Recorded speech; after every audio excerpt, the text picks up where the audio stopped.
Everybody, it's Invicta. It's time to run you the Binding of Isaac Victor Repentance series. Happy Tuesday, Mosh Pit. Thank you all very much. We did have another video across 3,000 likes now, already on the way to 270 for the next like streak goal, which I will be releasing and revealing this week. So stay tuned for that. Thank you all very much for all the support, especially on the TM Trainer, because it is absolutely blowing up all over the place, and I do appreciate all of the shares and all the comments, everything, everyone. It's been amazing journey on that run and beyond. And speaking of the TM Trainer run, yes, indeed, it's still producing memes of the day, brought to you this time around by Colorblind Boy. Title thread was more. in the thread itself, it says Invicta after taking one pill on the TM Trainer run. Yep.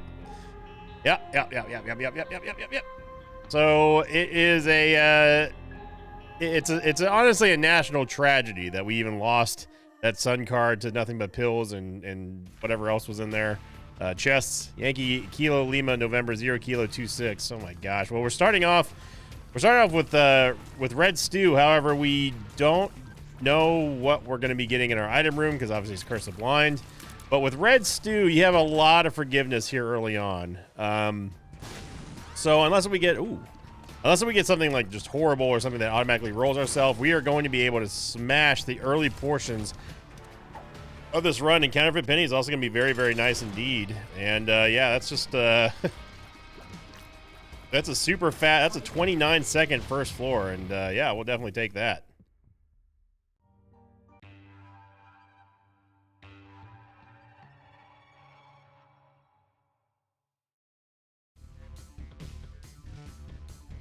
First the Unknown. So we know we're on 3 HP because we just got done getting a soul heart from mom's necklace. And we know we have no red hearts right now. So what's neat about Red Stew is that, of course, it is going to give you a huge amount of damage that it basically drops every single second. And while it is very strong with stuff like Rock Bottom and everything, it does not last very long. So you need to make sure that you are very, very quick in getting through levels, just because you don't want to waste it. Now, because we started with it, that's an extremely powerful start, like very, very strong. But we have to make sure that we're keeping up a pretty good pace here. So another reason why I'm not going into the shop here is because we don't have enough for a premium item. We only have one key, and we're probably going to honestly have to go for Angel Deal. So I'm gonna skip the Devil Deal. We're just gonna fly on over to the next floor here. Now I'll also get to today's question of the episode. We're only on floor 3. It's less than 3 minutes in this video, and 1 minute of it was an intro. That's insane. Question of the episode last week came in from the Frozen Death episode. I simply asked, has your opinion on Friend Finder changed? Because obviously Friend Finder was very prolific in that episode there. We need to get a bomb. We need to get 2 bombs, actually. That's going to give us 3 soul hearts. We'll take one, and we take a second one. Good. We got to move. We got to be expedient here. The most upvoted comment came from Grant Daly 9662, who said, "Oh, absolutely. Seeing the army you can get with the item is really great when you can get it. I personally never liked it, but seeing this Invicta, oh my gosh, there's 2 beds in here. Seeing this Invicta army is, in any given scenario, is cool." Talk about your ultra value here. Look at this. We're going to get 6 soul hearts in this bedroom. Oh my goodness. Merry Christmas to us. It's not even July.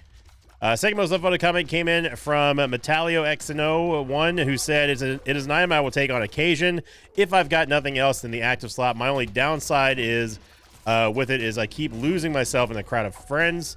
And sometimes that'll get rid of Sad Onion. No, thank you. And sometimes it leads to bad results, like in a spike room or something. That is also true. Definitely again, the visual doo-doo aspect of Friend Finder is always going to be the limiting factor for a lot of people, which goes into our third comment of the episode, which was simply from Hate Us Sometimes, who said, "Yes, I used to like it, but the screen clutter is too much, and I can't risk not being able to see where your character is at any given moment." Yeah, that is always going to be the main. That's always going to be the main problem that I have with Friend Finder. But in my opinion, it's still very, very, very strong. I think that if you are good enough to, and not in like a skill way, I'm just saying, like, if you are able to keep your friends safe, and make sure they don't get insta-yeeted by something stupid like spikes or fires or anything like that. Of course, you can't help troll bombs. You can only like try to get safety scissors or something like that. You will get a lot more value out of Friend Finder than Annoyance, and you can really get going. We're wasting a lot of time here with Red Stew going all this back and forth. But we can't really skip an item room here. I mean, we can, but I don't want to. And Thunder Thighs, nah, our movement speed's already pretty trash. Our space for item is also Garbo. Ugh, not that Garbo. Okay, well. But yeah, I mean, Friend Finder, you know, I love Friend Finder. It is a hard carry item for sure, through and through. See here, we lost our Red Stew buff now, so we got really good value out of Red Stew. Like, we had to get good value, right? Like, it was our starting item. So you can't really lollygag. And, you know, I don't like rushing through levels that much. Obviously, I'm not a min-maxer. I've been very, very vocal about not being a min-maxer. But at the same time, like, I don't like skipping a lot of floors. But at the same time, whatever that means, got to make sure that we get the most out of our starting item, right? And no, before you ask, no, we cannot get rid of the Red Stew with the reverse stars card. It doesn't work like that. Essentially, what would happen is we would get rid of the sad onion. Now, if you're asking why, it's because we are Eden, and the first item on Eden is always considered to be what's called an eternal item, and that's a term that I borrow and have adopted now from Four Souls, the board game. So what that means is that it cannot be destroyed or removed by anything. It can only be re-rolled, and that is it. Unless if you're doing a bunch of victory laps, then it will get removed eventually. But we're not doing that. So yeah, so using the reverse stars card, normally I'd be super down for it, but especially now that we don't have Red Stew active anymore, our DPS it's pretty good. Like, our base damage is quite nice, 4.21, and our tears rate is solid. I do like to kind of full send it sometimes with reverse stars cards, but I don't think it is wise in this spot. Mainly because, and yes, we do have a lot of HP, but we're about to lose some whenever we get this next devil deal. I don't know if that one was... Pretty sure that one was past this here game, but whatever. Obviously, we're going for angel deals right now.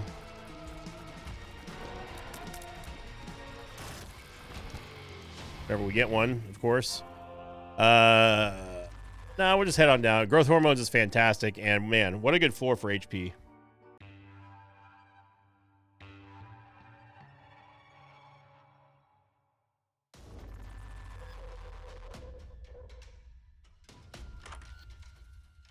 This is a global D20. Now, the only reason why I'm picking these up currently, even though we needed bombs and keys, is because we have the counterfeit penny.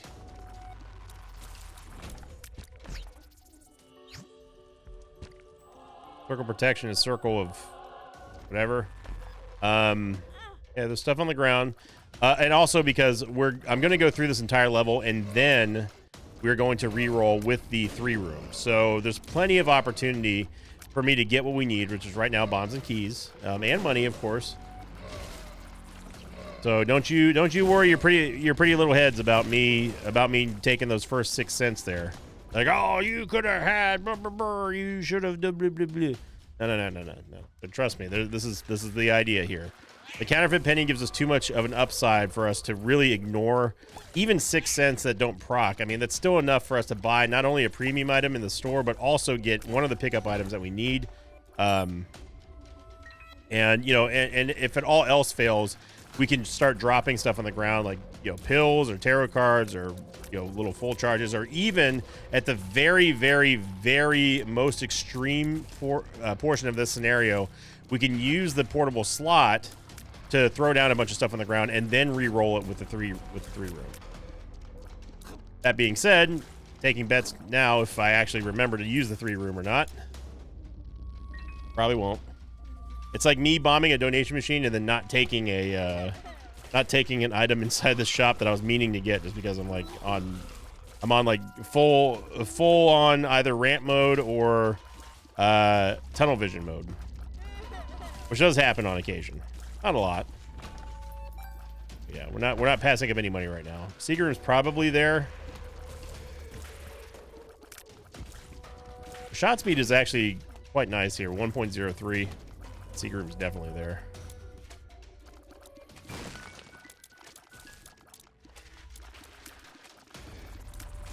Yep.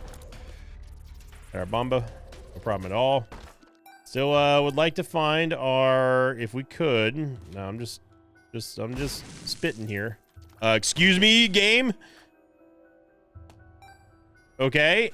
That bomb just it just phased through Isaac's body, I guess. Okay. Anyway, I don't even remember what I was gonna say now.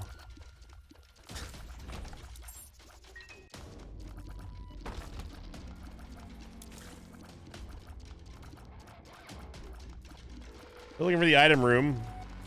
Be very cool if we could get one.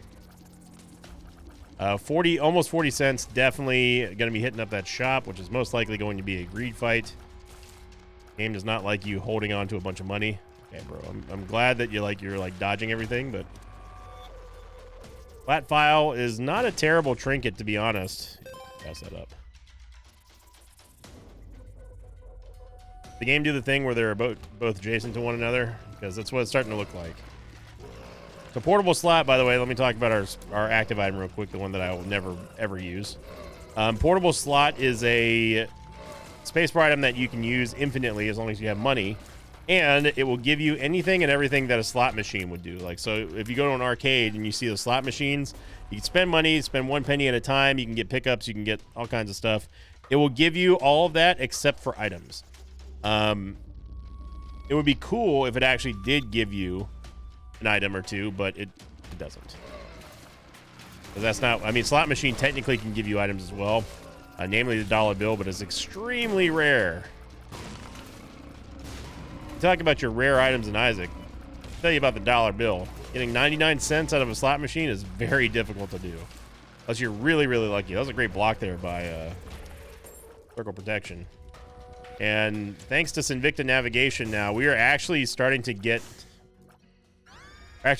really, really, really close up to the maximum amount of time we can spend on a level before we have to start worrying about boss rush. Honestly, give me Mom's bracelet. I wasn't even doing it for the mom transformation. I just want Mom's bracelet so we can save bombs. We can also use Mom's bracelet to not only pick up rocks and other things, but also one of my favorite things to do here is to take a mushroom or a bomb rock and take it all the way to the boss. Yes, you can traverse through the entire level, and then you can just toss it over at the boss here. So watch this. Oh baby, love to see it. And then of course, if you don't have any bombs or anything, you can also throw rocks and stuff into everything for a physical amount of damage dealt. And we didn't get it dealt. We didn't get the angel deal, which is actually great because it means we get 100% on the next floor. Plus we already went in there.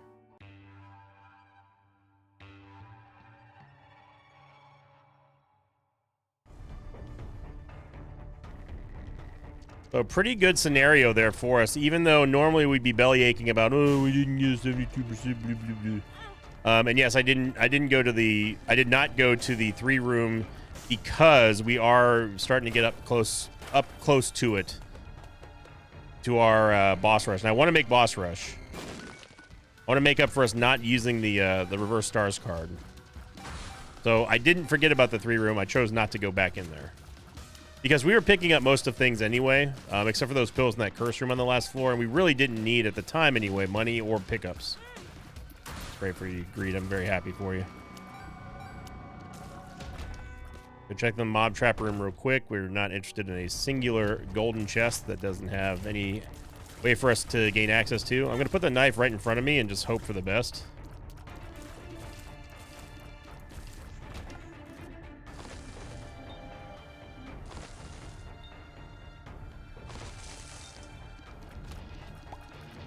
You can also pick up poop piles and toss them like that. They do deal a decent amount of physical damage to targets that you hit. You just got to be careful. You just got to be careful with the bomb rocks, because they will obviously explode on Isaac. But also the mushrooms can also do the the poison bad gas effect, which will hit Isaac. And has a surprising radius of effect. That was just a great toss right there. Come on, man. Come on.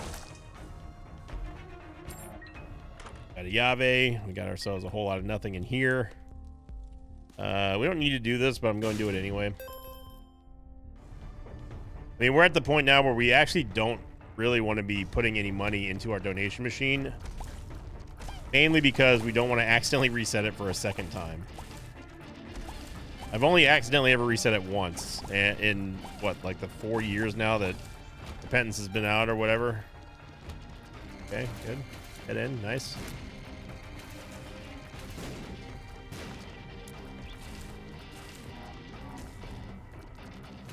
To mention very quickly, thank you all very much again for the continued support on the Balatro series. Lots and lots and lots of crossover fans going over to the Balatro series from the Isaac series.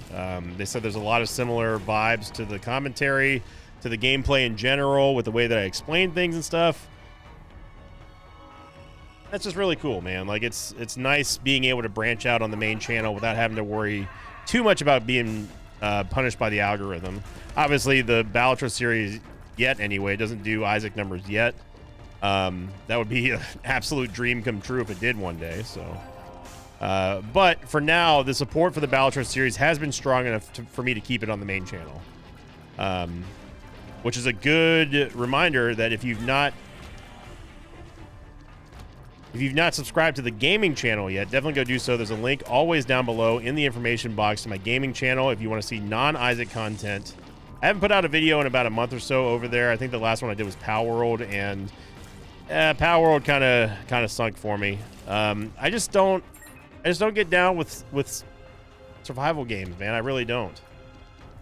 You know, I really love games like, I mean, honestly, Minecraft is the only not single player, but the only survival type game. And what my definition of a survival game is, where the hell is our item room game? I'm just getting annoyed now because this is purposely, deliberately wasting our time so we miss boss rush. Thank you. Like, look at this map, man. It either looks like a giraffe that broke its neck or like a kangaroo with a really, really, really long tail that broke. Anyway. If we don't get boss rush on this run, I'm gonna be real upset. All that for Lost Fly. All right.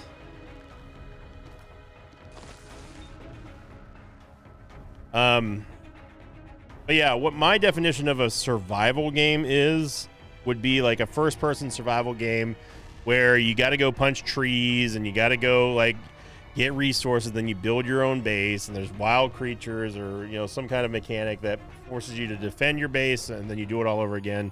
Like, that's not for me. And I know what someone's going to say. Someone's going to immediately say, what happened to my skull, by the way? Why did Isaac drop the skull? Someone's gonna immediately say, "Well, hang on, you like Zomboid? You like RimWorld?" No.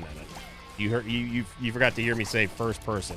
Now, you would have an argument if you mentioned Minecraft, and I do like Minecraft, and Minecraft is one of those punch trees, build bases, and, you know, et cetera, et cetera.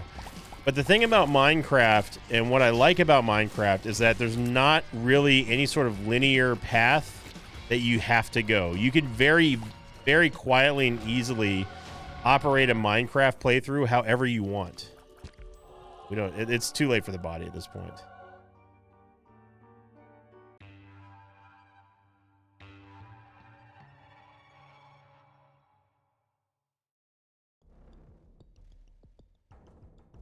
Curse of the Lost.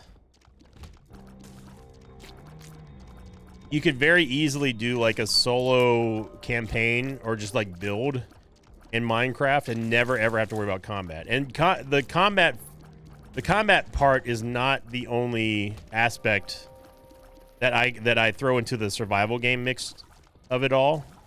It's just that for me, like, I associate Minecraft more with the idea of, hey, like, you know, I'm starting off with nothing, and like I'm gonna go fight stuff. I can make my own weapons, make my own tools. And then if I want to, I can retire and be like a fisherman or something. You know, like you can make an entire world very safe and not have to modify it or go into creative mode in Minecraft, right?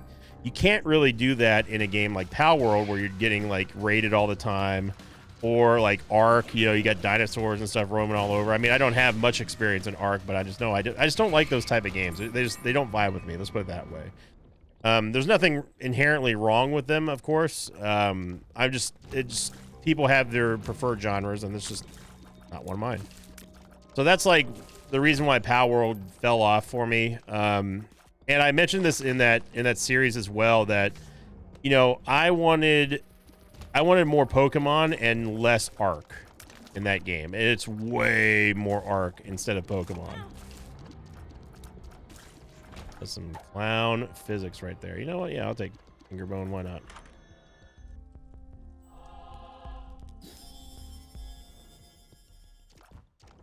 And we have gone the wrong way. Now only have 2 minutes to beat Mom and find Boss Rush.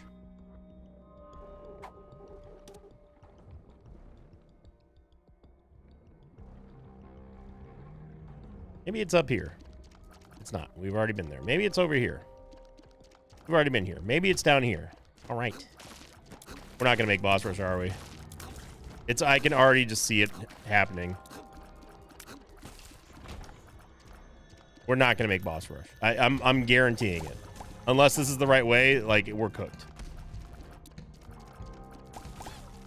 Also, would love to get some damage. Would love to get some more tears rate.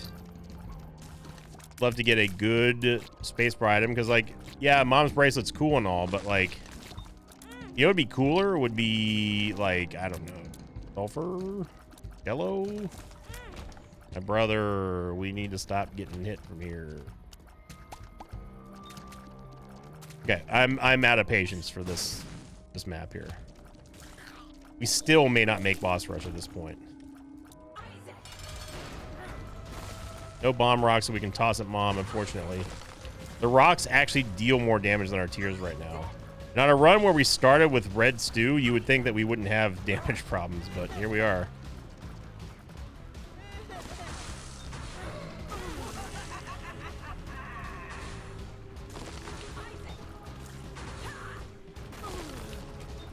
I was actually trying to hit the Claudie there, but...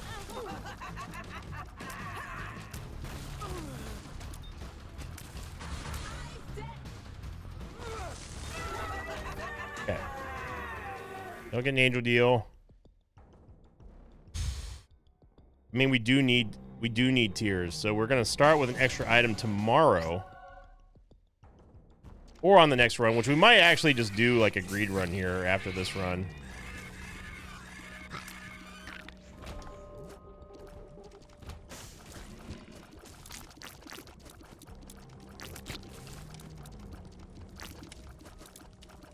Invicta Navigation and Curse of Lost is just... It's just a match made in heaven for the game. Because not only does it force us to go into every single room on the map, like, as humanly possible, it also makes us clear a lot more rooms, which is even worse. And, you know, I've talked about, you know, the longer that you're on a floor, the more opportunity that the game has to create to damage you.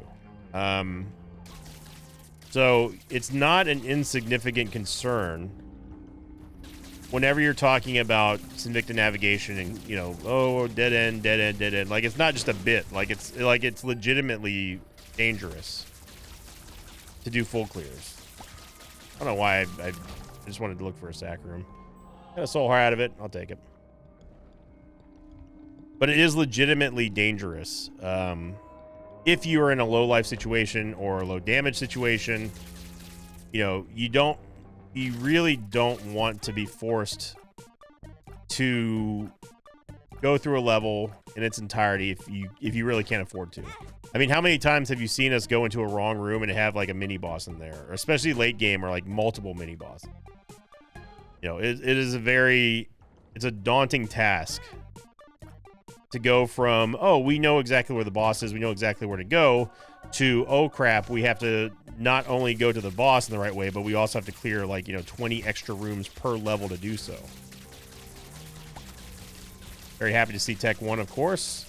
Loki's horns are also kind of whatever. I mean, with Tech 1, like, it's much better, obviously, than, like, say, Ipecac or something you have to worry about, like a tier effect hurting you. We don't have to worry about that whenever it comes to Loki's horns and Tech. Now all I really just want is some damage. Give me some dang old damage. No. We take restock here. First Judgment card, absolutely. I'm gonna actually pass on the red heart so we have a polar invincibility.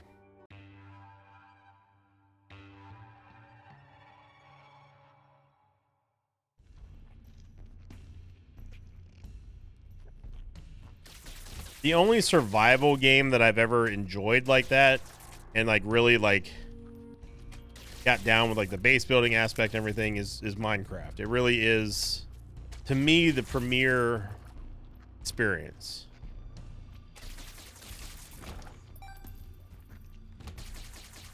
I've never played Ark. I never played 7 Days to Die. I played Zomboid, obviously, but Zomboid's not first person, and it's also not like you go punching trees and there's, you know, copper, then tin, and then aluminum, and, you know, whatever, and boron, or whatever the kids are building bases out of these days.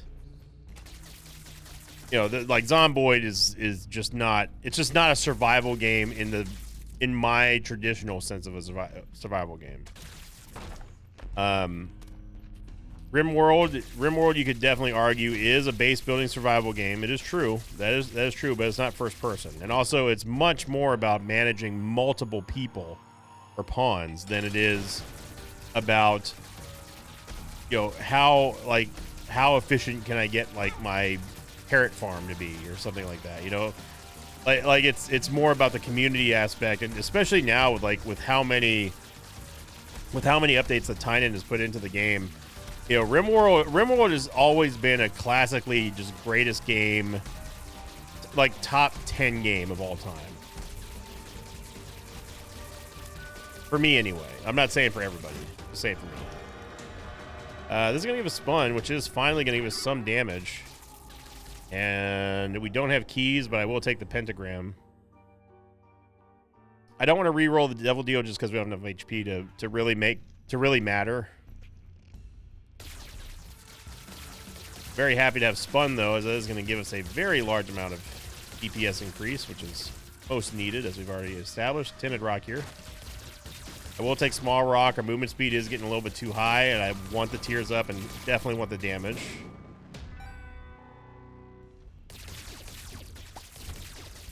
RimWorld is just one of those games that, like, it will always be good, you know?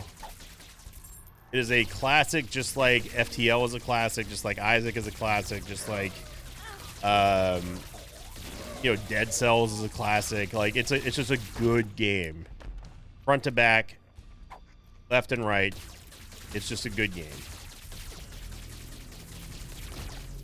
I like playing good games. Now, recently I expressed my dissatisfaction with a growing trend that, at least that I've been involved in when it comes to new games, and that is the idea of paying full price for a game and then not being able to play it.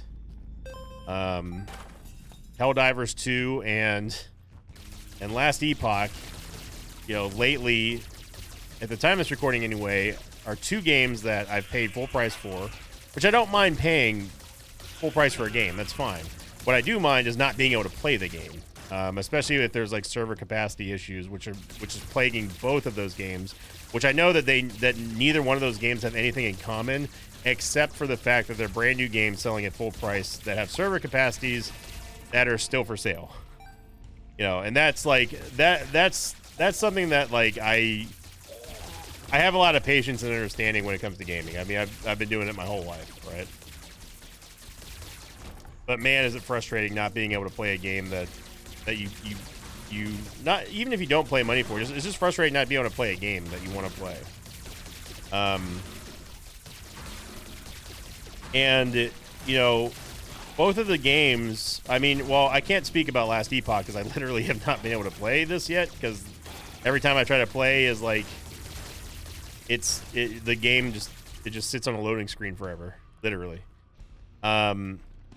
And I know, like I've talked to some people behind the scenes. I've talked to a couple of my mutuals who are plugged into the Last Epoch scene. You know, and they say like, well, look, you can play offline, which is true. You can play Last Epoch offline. The problem that I have with that is I don't want to play offline because I want to play online. Now, if you could migrate offline characters to online characters, that'd be one thing. Because then, yeah, I would be able to play offline until the server's fixed, and then whatever. But I don't want to play offline because they're two separate things.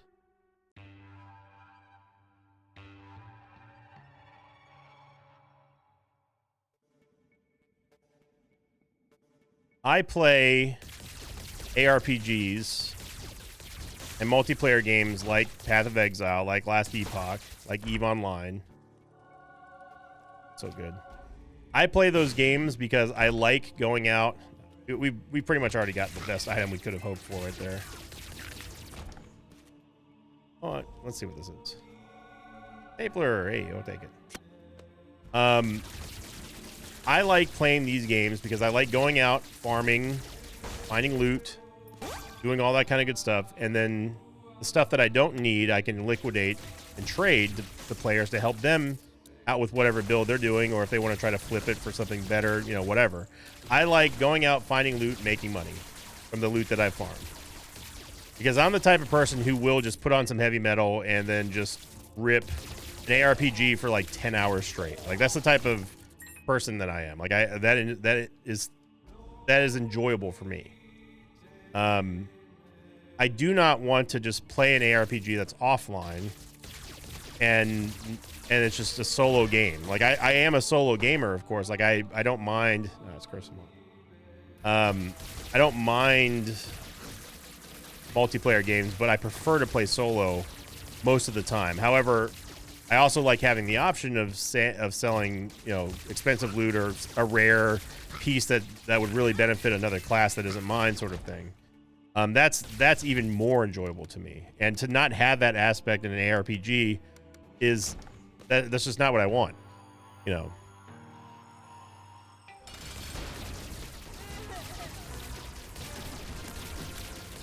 So yes, I could play Last Epoch offline, but that's not how I want to play it. I want to play online. I want to play by myself online, so I can take the stuff that I find and sell it, yada yada yada. Helldivers is different. Helldivers is a really fun game. It's a game that I've spent a few hours in whenever the servers do work. And, you know, and that game is a lot of fun. I mean, it's a total polar opposite of Last Epoch. But it has the exact same problem. There's too many people trying to play. You know, for whatever reason, no more servers are being added at the time, and the game's still for sale. So it's a weird day it's a weird era that we live in for gaming right now. I would love to know. Well, I know what TV would say. Total Biscuit would not be very happy at all about that. He'd most likely say something to the effect of "Invicta, you idiot. Why even play a game if you can't play it?" I understand, TV. I know. And trust me, I hear you. See, we don't have keys. You would think that we picked up Guppy's tail with how many chests we're seeing.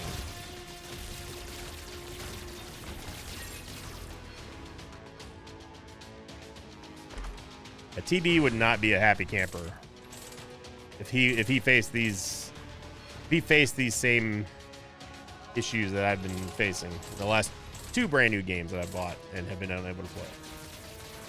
I think Chocolate Milk is just a straight up tiers upgrade for tech. No, it's not. Okay. And Ghost Bombs do bang, so we'll definitely take them.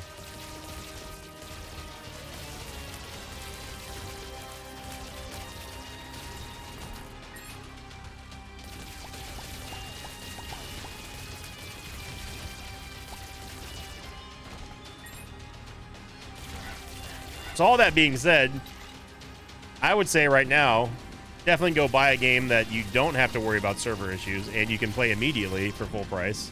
It's totally worth it and will always be worth it. Like Balatro. Balatro instantly became one of those games that will always be good right out the gate. And it's very, very, very rare and very refreshing to find an instant hit classic from the early infancy of its existence to whatever the future holds for Balatro. Balatro is one of the best games I've played in the last 3 years. And Local Thunk has really, really done a fantastic job for something that was just a game that he was doing to make for his friends. That ended up being much more than that, into a global, multi-platform, platinum-selling success. I mean, it's not. He hasn't sold 1 million units yet, but he's getting there. I think the last number that he put out was like 250,000 copies of Balatro have already moved across multiple platforms. I mean, that is just so awesome. And the game's not even out for mobile yet, too. Like, to see something like that happen for a solo developer these days, when much bigger and more accomplished studios and AAA games are going live service and, you know, having population server issues but still selling the game at full price, like, that is very refreshing but also hilarious to even articulate. And very telling of the games industry right now, I would say. I've never really been a AAA gamer, though. I've played AAA games for sure, but I don't like froth over the next Call of Duty or, you know, go crazy for the next Madden, you know, and there's nothing wrong with that, of course. I'm just saying, for me, they're just not my jam. I have played Call of Duty, of course. I have played Madden, but it's not my thing. It's not my usual thing.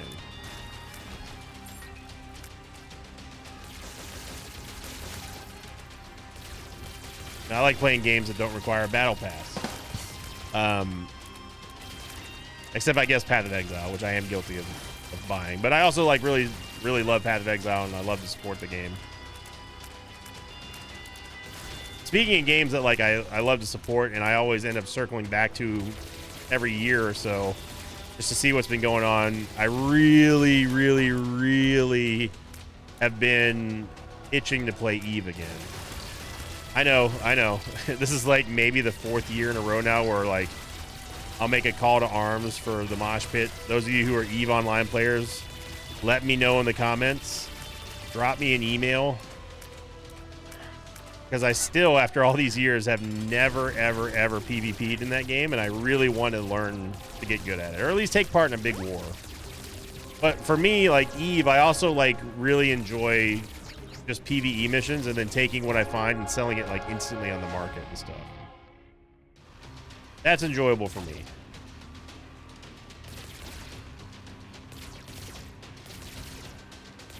This run really never went anywhere. Hey, look at that. All right. Yeah, I think we're just gonna. I mean, we're at 38 minutes 30 seconds. It's not a long video. Let's sneak a quick. Let's sneak a quick. Let's go ahead and sneak a quick. Sneak a quick read and run. Yeah, just regular old classic Isaac. We are gonna have Eden's Blessing here, so this is gonna burn our Eden's Blessing. We start Money Goes Power. 2JO6E. And take Fat on Mushroom, which is going to kill our movement speed, unfortunately, but it does give us damage, so I'm okay with that. D-Sizzle, of course, is going to provide us with a lot of room for rerolls, all kinds of good stuff. Look at that. We get 2 bombs, and it saves ourselves a key, and oh my goodness, we're getting a crawl space here, too. Friend Finder. Friend Finder Greed is fun, but man, is it annoying to try to keep your friends alive. And also they get insta-yeeted by Ultra Greed, so it's not worth, in my opinion anyway, taking. Little Chub. We like Little Chub here. She's alright. Little Chub, you alright.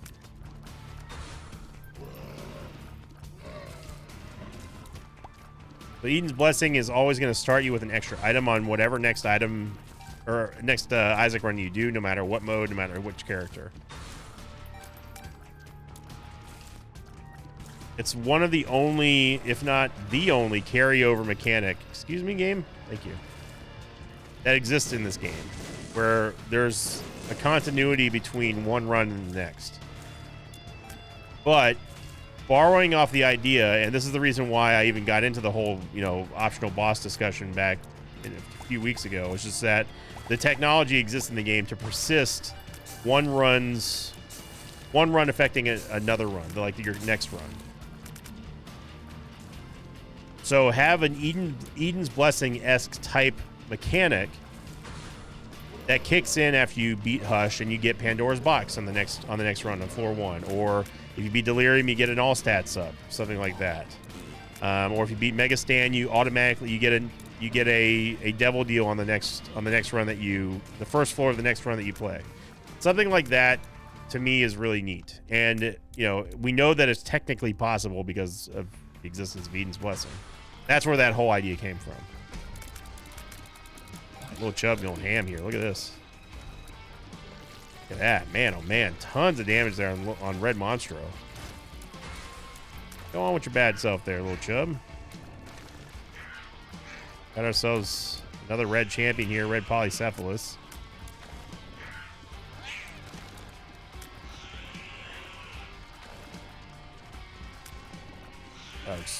How is that? I don't know how that grub was so strong. That worm was so strong. You need to be a little bit careful against Headless Horseman. Our increased damage is nice from Fat on Mushroom, but the movement speed down is a little bit concerning. As it always is. 0.8 movement speed's pretty awful.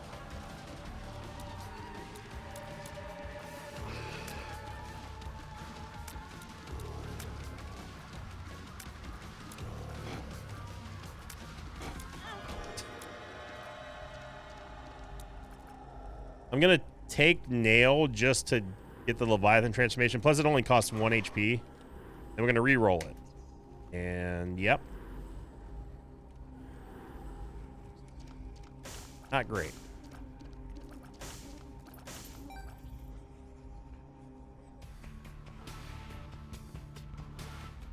The 9 volt is only a glorified full charge here, so... Not interested. We need a movement speed. This is unbearable here. Oh boy, 1 bomb. I'd love to get the Halo. Tenant Rock here. Maybe the secret room.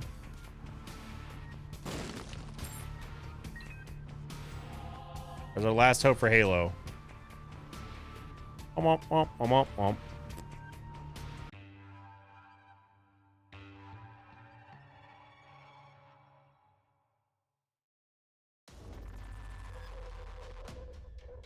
Hey, at least we got a key, though. McCall is Lump of Great. Class I is also very good. No need to go in the cursor right now. We don't want to burn our soul hearts. Nice little tier and shot speed upgrade there with the screw.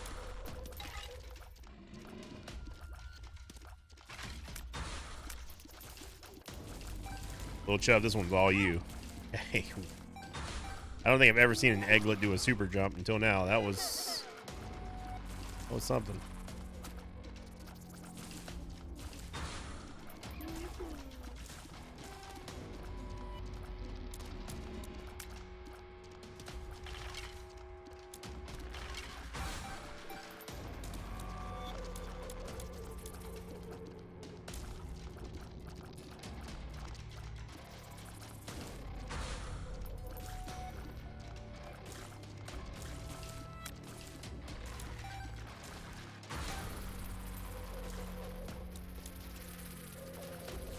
There we go. There's the lineup I was waiting for.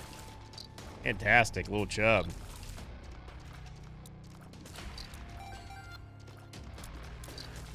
Yeah, if you're playing Eve, if you're playing Eve and you've got a newbie friendly, oh man, no, we can't afford that.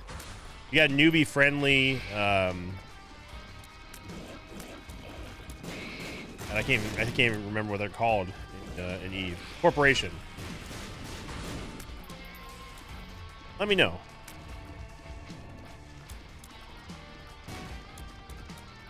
EVE Online is just, man, I love that. I always look upon EVE with fond memories, even though I've never really accomplished much in that game. I'm on an EVE kick.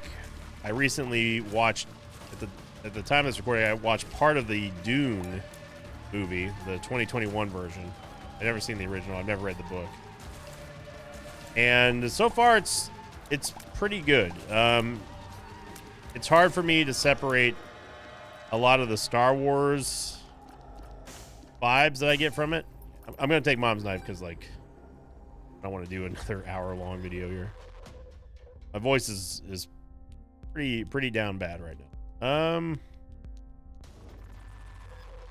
I mean, it's pretty good so far. I like the aesthetic of the movie so far. The whole, like, you know, it's kind of like space punk in a way. The actors and actresses, of course, are great. Stellan Skarsgård is one of my favorite actors of all time. I didn't even know he was in it. But I haven't finished watching it. I've only watched half of it because I got really tired and then fell asleep.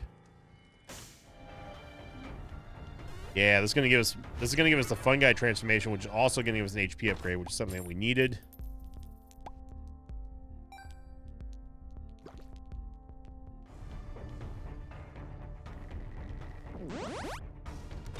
Do it. Now, unfortunately, we don't have Mom's Knife with Mega Mush, but it doesn't matter. We just walk over everything. Now, in the Mega Mush form, Isaac is totally invulnerable. So what we're really looking for now is either something that gives us charges, full charges by killing enemies, like jumper cables, something that gives us increased duration, like car battery, or something that allows us to reduce the full charge of Mega Mush, like Void. Or the ultimate, of course, just 4.5 volts, which is what we're going to be re-rolling for a whole lot.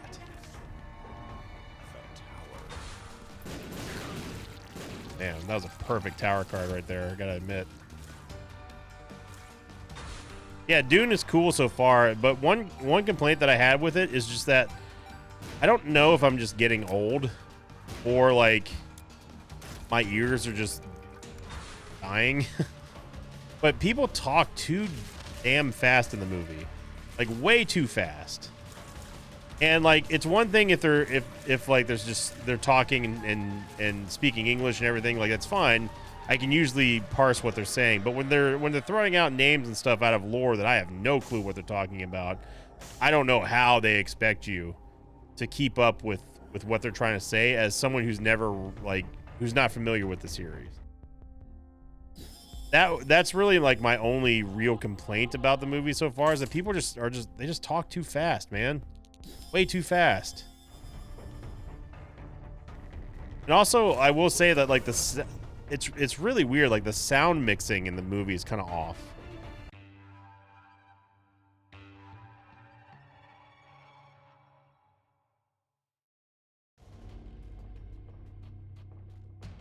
Like, the low end. Like, I'll give you an example of what I mean. You'll hear people talk in the movie, and this is not just, like, exclusive to Dune either. Like, this is, like, a lot of modern movies that try the old, like, medieval old English type thing, or they'll be like, "My lord," you know what I mean? Like, it's like, what? I heard exactly 10% of what you just said, and everything else I have absolutely no clue. Like, my lord. What? Like, it's too soft. Like the actual mix, like the levels is too soft. I don't know. Like I said, maybe my ears are just dying. But I talked about this on stream a couple days ago, and people, like, were like, yeah, like, it's that movie in particular is mixed kind of weird. That's really the only complaint. But overall, like, so far, having never read the book and knowing absolutely nothing about Dune or the Dune universe or anything like that, the comparisons to Star Wars are obviously there, for me anyway, even though I know that this, I believe the Dune story predates Star Wars, is what I've been told, I think. But as someone who knows a lot about Star Wars and knows nothing about Dune, it's impossible for me not to make similar comparisons. You know, they've got the Chosen One, they've got, you know, political strife and, you know, like a secret order of mystical warriors and that sort of thing. Like, it's very, very, very Star Wars-esque. And I realize that Dune fans out there right now are cringing and yelling and screaming and crying. Great Devil Deal, by the way. It just super good. But I'm just letting you know, like, you know, that's just how I take it. No.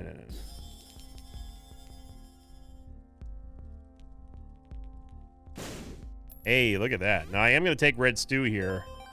Then we gotta go. No. It's time. Because Red Stew is going to allow us to absolutely smoke the rest of this run if we're fast enough. That's the thing. Speaking of fast, we got a Speedball. With Mom's Night, even without Mega Mush, like, we're gonna destroy things.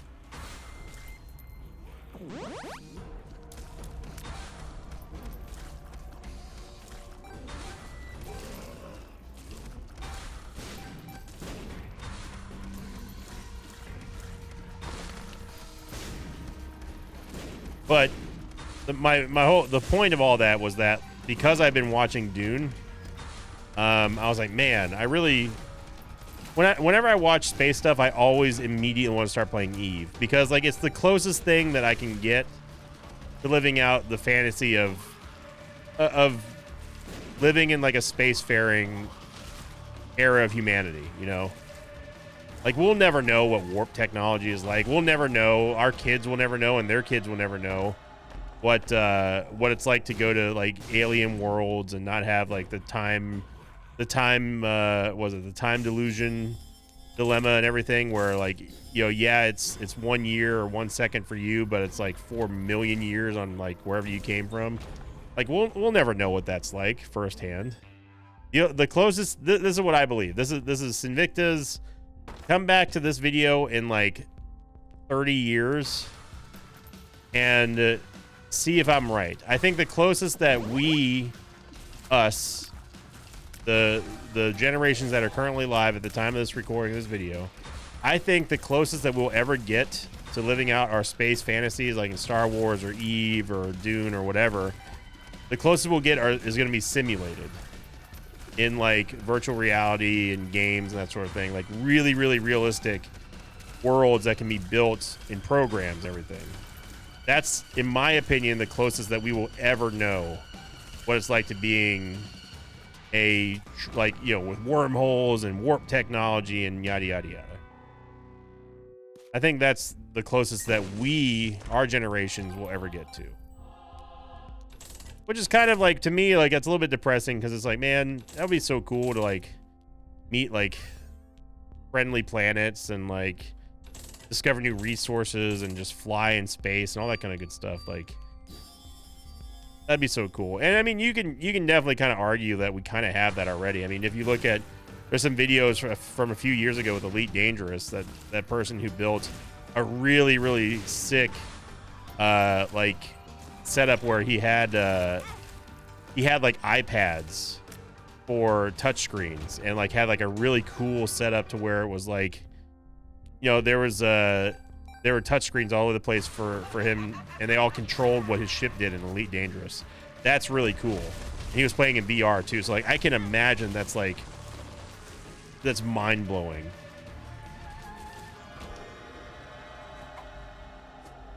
We don't care about any of this.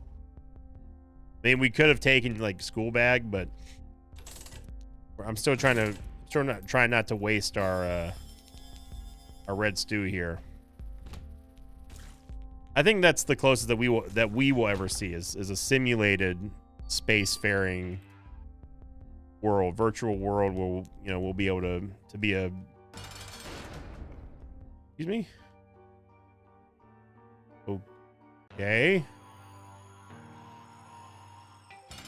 I have a very confused and puzzled look on my face. How did that room start with no boss, and then we were just able to walk out and there's still no boss? I don't know what just happened in that room. Sometimes Monstro likes to spawn in the air. Did we leave the room accidentally before Monstro even spawned? I don't know, man. We're pushing around Ultra Greed right here like it's nothing. The damage is 108.4. Our damage is actually going up because we're killing all the ads. Wow. Absolutely brutalized him. So either way, thank you for watching, everyone. Hope you enjoyed it. If you did, make sure you click the like button. Your greed run is done. That was an Eden run as well. And if you enjoyed this double episode, make sure you let me know by clicking the like button. Get this video over 3,000 likes, Mosh Pit. We'll add another one to the tally. And remember, I will be revealing what the next like streak goal is sometime later on this week, probably like day after tomorrow or maybe Friday. So we're a week removed from the TM Trainer run. And thank you for liking, commenting, and subscribing. Your question of the episode today is going to be, what is the greatest new game that you've played? Let's say new within the last 5 years in terms of your favorite new all-time great game. Post them in the comments. Would love to hear from you. And as always, see you all next time. Until then, so long, everybody. Thanks for watching this video. I'd like to thank some patrons of mine like Alyssa, Squeegee, and Duckland. If you'd like to have your name read at the end of an Isaac episode, check out my Patreon campaign, which you can find at patreon.com/Sinvicta.